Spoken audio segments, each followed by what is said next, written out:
আসসালামু আলাইকুম ওয়া রাহমাতুল্লাহি ওয়া বারাকাতুহু।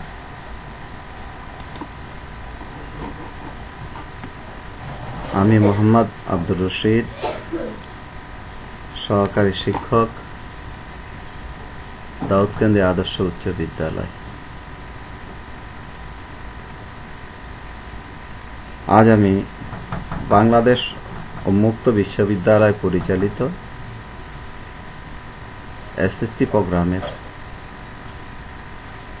দ্বিতীয় বর্ষের পরিণতি ও নাগরিকতা বিষয় নিয়ে আলোচনা করব। প্রিয় শিক্ষার্থীরা, তোমরা কেমন আছো?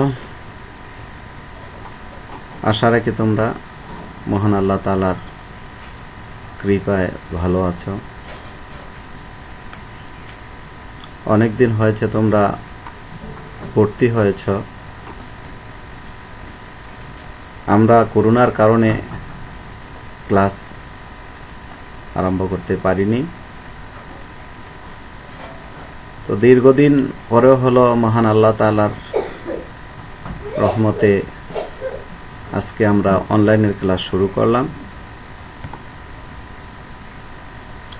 আশা রাখি তোমরা এই পাঠ শুনে উপকৃত হবে এবং সবাই মনোযোগ সহকারে এই লেসন শোনার জন্য আগ্রহী হবে। তো আজকের বিষয় হলো পৌরনীতি ও নাগরিকতা, দ্বিতীয় বর্ষ, বিষয় কোড এসএসসি 2672।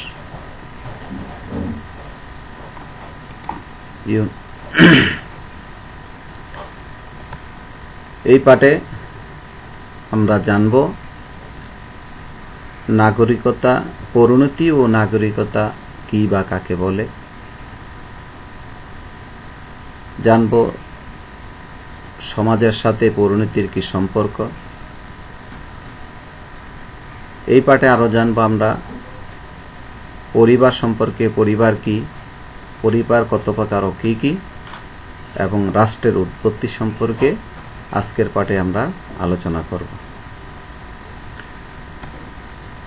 তো প্রথমেই আমরা জানবো পরিণতি এবং নাগরিকতা কি। পরিণতি ও নাগরিকতা দুইটি পত্যের সমষ্টি, কিন্তু বিষয়বস্তু একই। পরিণতি শব্দের ইংরেজি প্রতিশব্দ সিভিক্স। সিভিক্স শব্দটি এসেছে ল্যাটিন শব্দ সিভিস এবং সিভিটাস থেকে। সিভিস অর্থ হলো নাগরিক, যার অর্থ ইংরেজি শব্দ হলো সিটিজেন, এবং সিভিটাস অর্থ হলো নগর রাষ্ট্র। অর্থাৎ সিভিক্স মানে যে শাস্ত্র, যা সিভিক্স মানে সেই শাস্ত্র যা নগররাষ্ট্র বা রাষ্ট্রে বসবাসকারী নাগরিকদের নিয়ে আলোচনা করে।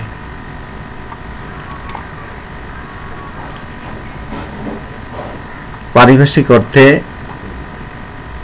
যেটা এফআই গ্লাইড সংজ্ঞায়িত করেছেন,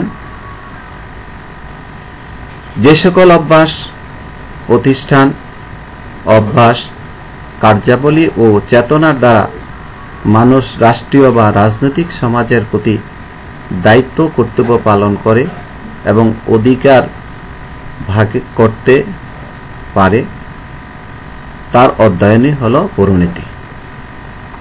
তাহলে আমরা পরিণতির সংজ্ঞা জানলাম।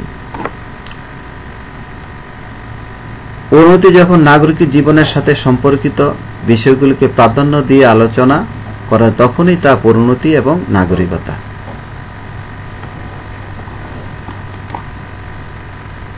এখন আমরা জানব রাষ্ট্রে বা প্রাচীন অর্থে পৌরের অধিবাসীর বিষয়বস্তুর পরিণতি ও নাগরিকতা কি, নিচের পরিধি আলোচনা করা হলো।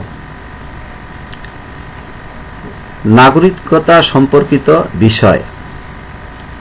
পরিণতি ও নাগরিকতা বিষয়ের মূল আলোচ্য বিষয় হল নাগরিক এবং নাগরিক জীবনের সাথে জড়িত সামাজিক, রাজনৈতিক, অর্থনৈতিক সকল বিষয়।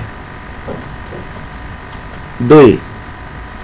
রাষ্ট্রের প্রতিষ্ঠানসমূহের আলোচনা। নাগরিকগণ তাদের প্রয়োজনে বিভিন্ন ধরনের সামাজিক, রাজনৈতিক, অর্থনৈতিক প্রতিষ্ঠান সৃষ্টি করে থাকে।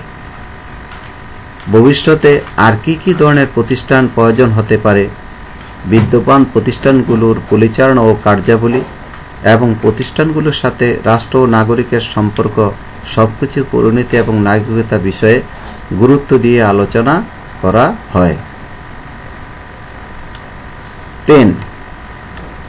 নাগরিকের স্থায়ী, জাতীয় এবং আন্তর্জাতিক ভূমিকা। রাষ্ট্রের নাগরিক হিসাবে স্থানীয়, জাতীয় ও আন্তর্জাতিক পরিমণ্ডলে কেমন ভূমিকা পালন করবে তা পরিণতি ও নাগরিকতা বিষয়ে অধ্যয়ন করলে জানা যায়। যেমন স্থানীয় পর্যায়ের ইউনিয়ন পরিষদে একজন নাগরিকের ভূমিকা, জাতীয় পর্যায়ে জাতীয় সংসদে একজন নাগরিকের ভূমিকা ও আন্তর্জাতিক পর্যায়ে জাতিসংঘের ভূমিকা সম্পূর্ণ আলাদা। পরিণতি ও নাগরিকের এই ধরনের ভূমিকা নিয়ে আলোচনা করে।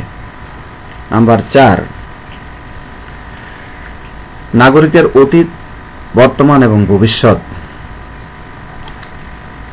পরিণতি ও নাগরিকের অতীত কর্মকাণ্ড, বর্তমান দায়িত্ব ও কর্তব্য এবং ভবিষ্যতে ভূমিকা কেমন হবে তা নিয়ে বিস্তারিত আলোচনা করে। নাম্বার 5, আচার আচরণ নিয়ন্ত্রণ। এগুলো পরিণতি এবং নাগরিকতা এই বিষয়গুলো নিয়ে আলোচনা করে। সর্বশেষ হলো আচার আচরণ নিয়ন্ত্রণ। বিভিন্ন রাষ্ট্রের অতীত গৌরব, রাষ্ট্রনায়কের ভূমিকা, সম্মানহানি, নেতৃত্ব যেমন স্থান পায়, তেমনি কোনো রাষ্ট্র কেন পতন হলো তাও আলোচিত হয়। রাষ্ট্র পরিচালনার জন্য নাগরিকের আচার আচরণ নিয়ন্ত্রণ অপরিহার্য হয়ে পড়ে। তাই পরিণতি ও নাগরিকতার আইন, সাম্য, স্বাধীনতা, নীতি নৈতিকতা, আদর্শ ইত্যাদি বিমূর্ত বিষয় নিয়ে আলোচনা করে থাকে। তাহলে এই পাঠে আমরা জানলাম যে পৌর নাগরিকতার বিষয়বস্তু তথা পরিণতি এবং নাগরিকের বিষয়বস্তু কি, এটার পরিধি এ সম্পর্কে আমরা এখানে জানতে পারলাম।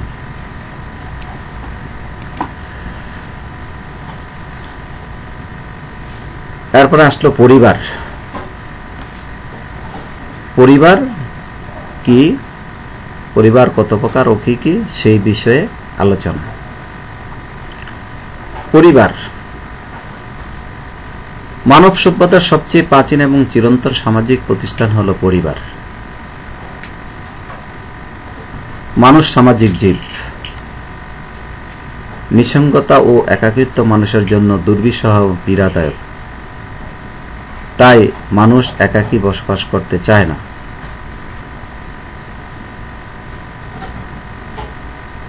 বৈবাহিক সম্পর্ক ও রক্তের বন্ধন হলো পরিবারের ভিত্তি। বয়োজ্যেষ্ঠ এবং উপার্জনক্ষম ব্যক্তি হলো পরিবারের কর্তা। সামাজিক রীতিনীতি এবং নৈতিক বিধিবিধান দ্বারা পরিবার পরিচালিত ও নিয়ন্ত্রিত হয়ে থাকে। এই প্রসঙ্গে সমাজবিজ্ঞানী কিম্বল ইয়ং বলেন, সমাজ স্বীকৃত পন্থায় সন্তান সন্ততির অধিকারী এক বা একাধিক পুরুষ এবং এক বা একাধিক মহিলার দ্বারা গঠিত সামাজিক সংস্থাকে পরিবার বলে। তাহলে আমরা বুঝতে পারলাম পরিবার কাকে বলে। এবং সমাজবিজ্ঞানীরা যদিও বিভিন্ন মত পোষণ করেছেন, তো আমরা এখানে একজন সমাজবিজ্ঞানীর সংজ্ঞাটা জানতে পারলাম। এখন আমরা জানব পরিবারের শ্রেণীবিভাগ। পরিবারের বিভিন্ন শ্রেণীবিভাগ আছে। তা আমরা এই পাঠে আমরা পরিবারের শ্রেণীবিভাগ নিয়ে আলোচনা করব। পরিবার হলো আদি সামাজিক প্রতিষ্ঠান। সময়ের বিবর্তনে পরিবার নানাভাবে বিবর্তিত হয়েছে। বিভিন্ন উপাদানের ভিত্তিতে পরিবারের শ্রেণীবিভাগ নিম্নে বর্ণনা করা হলো। 1. বংশানুক্রমের ভিত্তিতে শ্রেণীবিভাগ।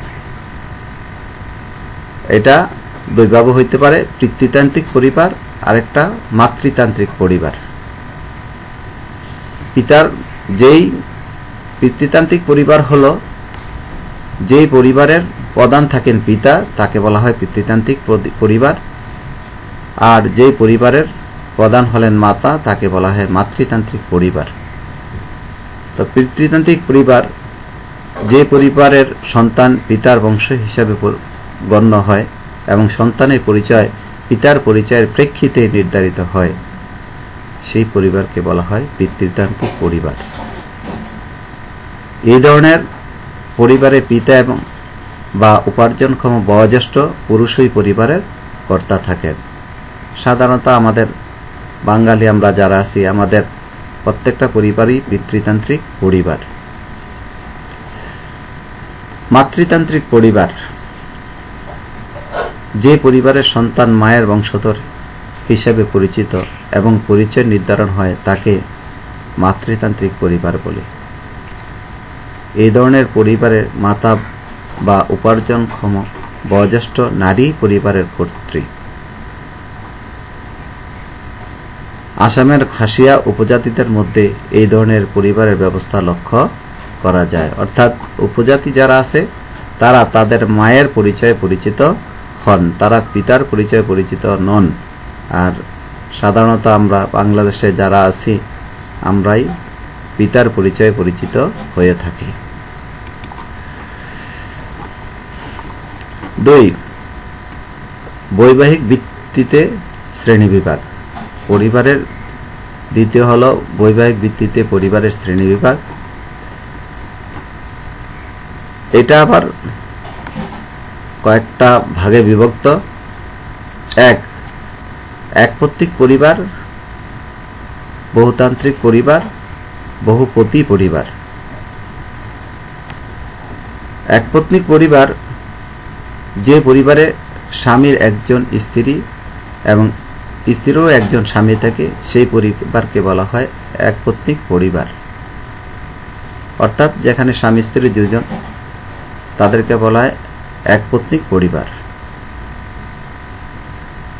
2. বহুপত্নিক পরিবার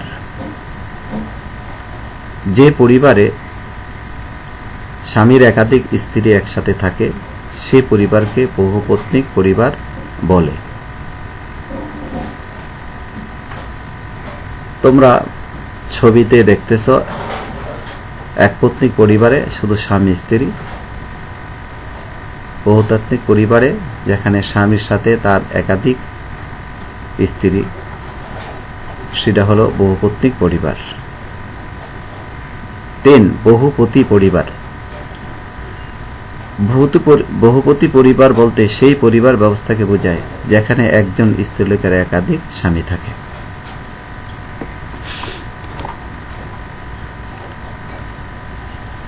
3.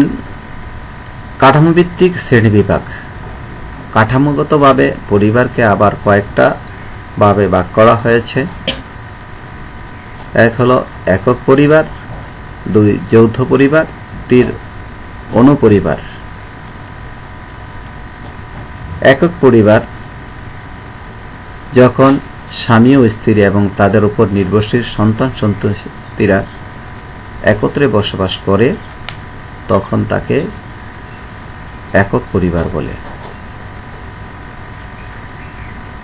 2 যৌথ পরিবার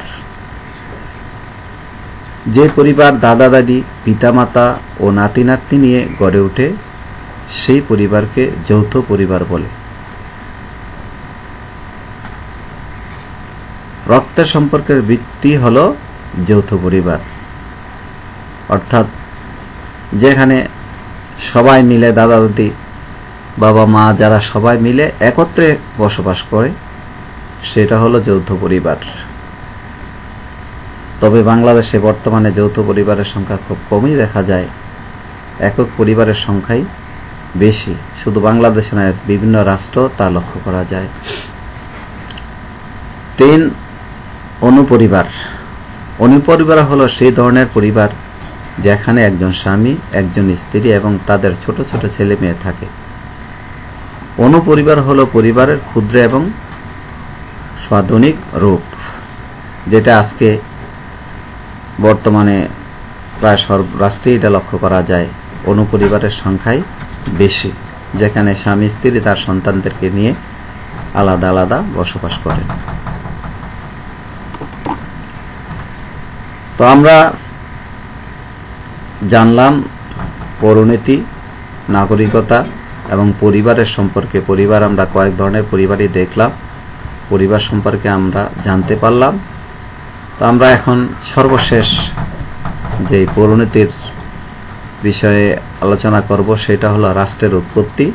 রাষ্ট্র কিভাবে উৎপত্তি হলো, কিভাবে রাষ্ট্র সৃষ্টি হলো, এই রাষ্ট্র সৃষ্টিটা কি এখন থেকেই না পূর্ব থেকে আসছে, তো এই বিষয়ে আমরা বিস্তারিত আলোচনা করব। প্রিয় শিক্ষার্থীরা, তোমরা অবশ্যই মনোযোগ সহকারে শুনতেছ আমি বিশ্বাস রাখি। তো আরো মনোযোগী হও। আমরা পরিবারের উৎপত্তি, রাষ্ট্রের উৎপত্তি সম্পর্কে আমরা এখন আলোচনা করব। রাষ্ট্রের উৎপত্তি। রাষ্ট্রের উৎপত্তি কখন, কোথায় এবং কিভাবে হয়েছে সে সম্পর্কে সঠিক কোনো ঐতিহাসিক দলিল বা প্রমাণ নেই। তাই রাষ্ট্রের উৎপত্তি সম্পর্কে সমাজ বিজ্ঞানী ও রাষ্ট্রবিজ্ঞানীদের মধ্যে ব্যাপক পার্থক্য রয়েছে। সমাজ বিজ্ঞান ও রাষ্ট্রবিজ্ঞানীগণ অতীত, ইতিহাস, সামাজিক এবং রাজনৈতিক ঘটনাবলী পরীক্ষা নিরীক্ষা ও গবেষণার মাধ্যমে রাষ্ট্রের উৎপত্তি সম্পর্কে বিভিন্ন মতবাদ বা তথ্য ব্যক্ত করেছেন। এর মধ্যে উল্লেখযোগ্য মতবাদগুলো নিম্নে আলোচনা করা হলো। 1, ঐশ্বরিক বা বিধাতার সৃষ্টিমূলক মতবাদ। রাষ্ট্রের উৎপত্তি সম্পর্কে ঈশ্বর বা বিধাতার সৃষ্টিমূলক মতবাদই সবচেয়ে প্রাচীন এবং মতবাদ। এই মতবাদের মূল কথা হলো ঈশ্বর বা বিধাতা রাষ্ট্র সৃষ্টি করেছেন। রাষ্ট্রের রাজা বা শাসক বিধাতার প্রেরিত প্রতিনিধি। শাসক বিধাতার নির্দেশের শাসন কাজ পরিচালনা করে থাকেন। তাই শাসকের আদেশ অমান্য করা রাষ্ট্রীয় অপরাধ। যেমন আল্লাহ তাআলা পবিত্র কালামে হযরত আদম আলাইহিস সালামকে বলেছেন, ওয়াইদ ক্বালা রাব্বুকা লিল মালাইকাতি ইন্নী জাইলুন ফিল আরদি খলিফা, আমি পৃথিবীতে আমার প্রতিনিধি পাঠাবো। আদম আলাইহিস সালামকে আল্লাহ তাআলা তার প্রতিনিধি হিসাবে রাষ্ট্র পরিচালনার জন্য পৃথিবীতে প্রেরণ করেছেন এবং যুগে যুগে অনেক নবী রাসূল প্রেরণ করেছেন, যারা আল্লাহর শাসন, আল্লাহর আইন পৃথিবীতে বাস্তবায়ন করার জন্য অনেক পরিশ্রম, চেষ্টা, সাধনা করে গেছেন। তো এগুলো হলো ঐশ্বরিক বা বিধাতার সৃষ্টিমূলক রাষ্ট্র। 2, বল প্রয়োগে মতবাদ, যে জোর যার মূল্য তার, মাইট ইজ রাইট, যার শক্তি বেশি সেই রাজা হবে, শক্তি দিয়েই সমাজ, রাষ্ট্র পরিচালনা করা, নেতা হওয়া, এটা হলো বল প্রয়োগে রাষ্ট্র সৃষ্টি। তো বল প্রয়োগ মতবাদের মূল বক্তব্য হলো বল প্রয়োগের মাধ্যমে রাষ্ট্রের উৎপত্তি হয়েছে এবং বলের দ্বারা রাষ্ট্র শাসিত হয়। মানুষ স্বভাবত কলহপ্রিয়, ক্ষমতা লিপ্ত ও কর্তৃত্বপরায়ণ। এভাবে ধীরে ধীরে গোত্রে রাজায় বল প্রয়োগ করে একজন আরেকজনকে পরাজিত করে তাদের উপর কর্তৃত্ব করতে লাগলো। বিজয়ীরা শাসক হলো এবং পরাজিতরা সে শাসকের অধীনস্থ প্রজা হলো। আমরা ইতিহাসে এমন অনেক রাজা প্রজাদের অবস্থায় জানি, বিভিন্ন রাষ্ট্রেই আমরা দেখেছি যে এক দেশের রাজা আরেক দেশের উপর ক্ষমতা প্রয়োগ করে ওই দেশ দখল করে তার কর্তৃত্বে নিয়েছেন, এবং যে পরাজিত হয়েছে সে তার বশ্যতা স্বীকার করতে বাধ্য হয়েছে। এটা হলো বল প্রয়োগে রাষ্ট্রের সৃষ্টি। 3. পিতৃতান্ত্রিক মতবাদ, যেটা পিতার ছেলেই একজন রাষ্ট্রপ্রধান যিনি ছিলেন তার ছেলে আবার রাষ্ট্রপ্রধান হবে, এইভাবে পিতার পরে তার সন্তান, তারপরে তার সন্তান, যেটাকে রাজতন্ত্র বলা হয়। যেমন সৌদি আরবের রাজতন্ত্র, যেখানে রাজা মারা যাওয়ার পরে তারপরে তার ছেলেই সেখানে রাজা হন। পিতৃতান্ত্রিক মতবাদ অনুযায়ী রাষ্ট্রই পিতৃতান্ত্রিক পরিবারের একটি স্বাভাবিক সম্প্রসারণ, অর্থাৎ পিতৃতান্ত্রিক পরিবারের ক্রমাগত সম্প্রসারণ রাষ্ট্র। বয়োজ্যেষ্ঠ পুরুষ প্রধানের বংশের দিক হতে পরিবারের অন্যান্য সদস্যের বংশ গণনা করা হতো। এভাবে পরিবার সম্প্রসারিত হয়ে বহু পরিবারের সৃষ্টি করে এবং উপজাতিতে পরিণত হয়েছে। 4. মাতৃতান্ত্রিক মতবাদ। মাতৃতান্ত্রিক মতবাদের মূল বিষয় হল মাতৃপ্রধান পরিবার সম্প্রসারিত হয়ে রাষ্ট্রের সৃষ্টি হয়েছে। আমরা কিছু পূর্বেই আলোচনা করেছি মাতৃতান্ত্রিক পরিবার সম্পর্কে। তো এখানে বিজ্ঞানীদের মতবাদ হল যে পরিবারটা মাতৃপ্রধান তার মাধ্যমেই রাষ্ট্রের সৃষ্টি হয়েছে। আদিম সমাজে বিবাহ প্রথা ছিল না। কয়েকজন পুরুষ মিলে একজন নারীকে কেন্দ্র করে পরিবার গঠন করে, ওই পরিবারই ছিল পীর পরিবারের প্রধান। তো আমরা মাতৃতান্ত্রিক পরিবার সম্পর্কে জানলাম। 5. সামাজিক চুক্তি মতবাদ, যে চুক্তির মাধ্যমে রাষ্ট্রের সৃষ্টি। একজন রাজা অন্য রাজার সাথে চুক্তি করে তাকে ক্ষমতা দিয়ে দিল যে এই রাষ্ট্রটা তুমি পরিচালনা করবে। সামাজিক চুক্তি মতবাদের মূল লক্ষ্য হচ্ছে জনগণের মধ্যে সম্প্রসারিত চুক্তির মাধ্যমে রাষ্ট্রের উৎপত্তি হয়েছে। রাষ্ট্রের উৎপত্তি লাভের পূর্বে মানুষ প্রকৃতির রাজ্যে বসবাস করত এবং প্রাকৃতিক নিয়ম দ্বারা পরিচালিত এবং নিয়ন্ত্রিত হতো। এটা ছিল সামাজিক চুক্তি মতবাদ। তারপর হলো ঐতিহাসিক বা বিবর্তনমূলক মতবাদ। রাষ্ট্রের উৎপত্তি সংক্রান্ত মতবাদ সম্বন্ধে ঐতিহাসিক বা বিবর্তনমূলক মতবাদই গুরুত্বপূর্ণ এবং বিজ্ঞানসম্মত। বর্তমান আধুনিক কালে তাই এই মতবাদ সর্বজন স্বীকৃত। যদিও উপযুক্ত প্রমাণের অভাবে এখন পর্যন্ত রাষ্ট্রের উৎপত্তি কিভাবে হয়েছে তা নির্ধারিত হয়নি। তথাপি আধুনিক রাষ্ট্রবিজ্ঞানীগণ এই বিষয়ে একমত যে রাষ্ট্র ধারাবাহিক বিবর্তনের মাধ্যমে সৃষ্টি হয়েছে। রাষ্ট্র বিধাতা কর্তৃক হঠাৎ একদিনে সৃষ্টি হয়নি। এটি বল প্রয়োগের মাধ্যমেও সৃষ্টি হয়নি। এটি মানুষের চুক্তির ও ফল নয়। এই মতবাদের মূল কথা হল মানব সমাজের ক্রমবিবর্তনের ফলে রাষ্ট্রের সৃষ্টি হয়েছে। অধ্যাপক বার্সেজ যথার্থই বলেছেন, রাষ্ট্র মানব সমাজের ক্রমবিকাশের ফল। কিন্তু কোনো একক ঐতিহাসিক উপাদানের উপর ভিত্তি করে রাষ্ট্রের উৎপত্তি হয়নি, বরং রক্তের সম্পর্ক, ধর্মের বন্ধন, যুদ্ধ বিগ্রহ, অর্থনৈতিক প্রয়োজন, রাজনৈতিক চেতনা ইত্যাদি উপাদানের কার্যকারিতার উপর ভিত্তি করেই রাষ্ট্রের উৎপত্তি হয়েছে। এই মতবাদের অন্যান্য সমর্থকদের মধ্যে রয়েছেন অধ্যাপক গার্নার, ম্যাকাইভার, লিকক প্রমুখ চিন্তাবিদ।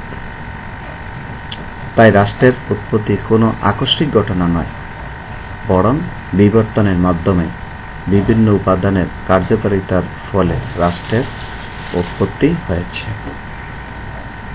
তাহলে আমরা রাষ্ট্রের উৎপত্তি সম্পর্কে আমরা জানলাম, আমরা পৌরনীতির সংজ্ঞা জানলাম, পরিবারের সংজ্ঞা জানলাম, রাষ্ট্রের উৎপত্তি সম্পর্কে আমরা জানলাম। প্রিয় শিক্ষার্থীরা, আমি আশা রাখি তোমরা একটু হলো মনোযোগী হবে। করোনার মধ্যে শুধু বসে থাকলে হবে না, কখন পরীক্ষার সময় ডেট হয়ে যেতে পারে। তো এখন থেকেই বাসায় পড়াশোনা করো, আমাদের লেসনগুলো শোনো, কোন টিচার কি পাঠ দিতেছেন সেগুলা মনোযোগ সহকারে শুনলেই হয়তো তোমরা সামনে পরীক্ষায় ভালো রেজাল্ট করতে পারবে। তো এই শীতের সকালে তোমাদেরকে ধন্যবাদ জানিয়ে আজকের মতো আমি পাঠ শেষ করলাম। ধন্যবাদ। আল্লাহ হাফেজ। সবাই ভালো থাকো।